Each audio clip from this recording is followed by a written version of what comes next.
Hello மக்களே, இன்னைக்கு மத்தியானம் நம்ம வீட்டில் என்ன சாப்பாடு பார்த்துருவோமா? சோறு, இங்கே பாருங்க முட்டை ஓலை இருக்குது, ஓகேவா? சோறு, அப்புறம் பார்த்திங்கன்னா பொரிச்ச மீன் கண்ணம் குளிச்சாலும் சூப்பராக இருக்கும்.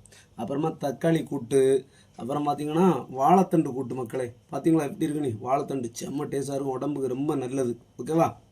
கல்லுக்கெல்லாம் ரொம்ப ஃபேமஸ்ன்னு சொல்லுவாங்க, ஓகே மக்களே? சூப்பராக வாழைத்தண்டு அதிகமாக சாப்பிடணும். அப்புறம் பார்த்திங்கன்னா ஒரு வாழைப்பழம், ஓகேவா? அப்புறம் பார்த்திங்கன்னா கிளாத்தி மீன், இங்கே பாருங்க எப்படி இருக்குன்னு.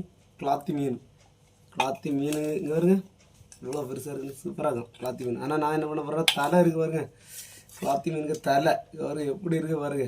கிளாத்தி மீனுக்கு தலையை வச்சு தான் சாப்பிட போகிற மக்களே, சூப்பராக இருக்கும். கேட்டிங்களா? இங்கே உங்கள் ஊரில் கிளாத்தி மீன் வாங்கி சாப்பிட்ருக்கீங்களா?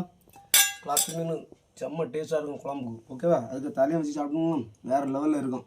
அப்புறமா வாழைத்தண்டு கூட்டு அதிகமாகிட்டு சாப்பிடுங்க மக்களே, உடம்புக்கு ரொம்ப நல்லது, ஓகேவா? சூப்பராக இருக்கும், ஓகேவா? பிடிச்சிருந்தா லைக் பண்ணுங்கள், சப்போர்ட் பண்ணுங்கள், சப்ஸ்கிரைப் பண்ணுங்கள். பாய்.